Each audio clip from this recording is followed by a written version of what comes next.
What's going on, boxing fans? Julian Williams with The Distance. I'm here for my number 2 for my top 5 series this week. My number for my middleweights, my number 5 was Stanley Ketchel, my number 4 is Bob Fitzsimmons, and my number 3 was Carlos Monzon. Now, everybody who currently watches boxing, know who pretty much knows who this man is. This is Bernard Hopkins, number 2. Now, early in his life, he's been through a lot of adversity. Went to prison. Missed out, on the '84 Olympic team, which was pretty much his squad. But at the time, he actually, I don't think was even in the boxing. But at the same time, boxing actually saved his life. But anyway, Bernard Hopkins, very slick, very crafty in the ring. Is one of the best ring generals in recent years, and probably one of the last great fighters left right now. If not right now, the smartest fighter, out there. Him along with Floyd Mayweather Jr. And I would even go as far as say that he's probably the most technical fighter active right now. But Bernard Hopkins, had first loss was in the first fight of his career, and it was at light heavyweight. And this is I think in the '80s, sometime in the '80s, like '88, year I was born. But he had lost in the '80s, his first fight, and he went and had 14 straight knockouts, or 14, 15 straight wins, and then he took on Roy Jones Jr. and lost the matchup, but it was a good experience for him, to be in the ring with Roy Jones Jr. By far, this was probably the best victory of Roy Jones Jr.'s career.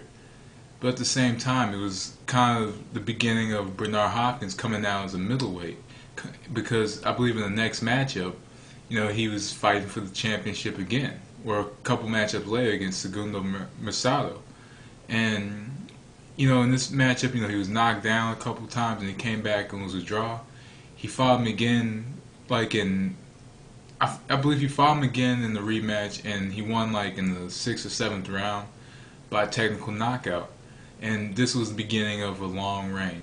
Bernard Hopkins for about at least 6 years, was just simply defending that IBF crown. He had some good victories over Rock Allen, John David Jackson, Antoine Eccles, Glenn Johnson, the only fighter to ever stop Glenn Johnson.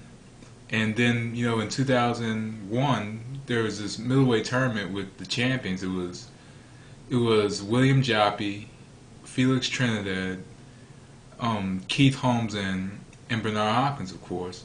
And they all fought each other. I believe Hopkins beat Holmes, and Trinidad defeated Joppy, and what was probably one of the most impressive performances of his career. It's probably second to the Vargas victory for Trinidad.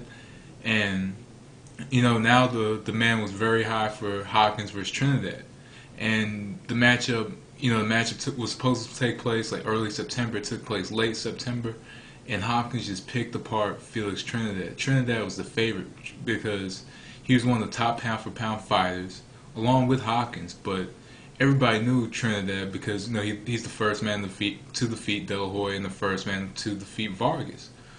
Both the young fighters who were on top of their game. And now this is Hopkins, who people may believe was at a downfall in his career. He was 36 years old. 36 is pretty old for a boxer. But Hopkins proved the skeptics wrong, and he defeated Felix Trinidad, picked him apart. Won just about every round, knocked him out in the 11th or 12th round. And Hopkins went on, and he had some more fights. He defeated William Joppy, and another fighter, I can't pronounce his name, and in 2004 defeated Oscar De La Hoya by knockout, and won every major sanctioning body title, and the ring championship, which isn't a real championship, but the only fighter to ever hold those titles simultaneously.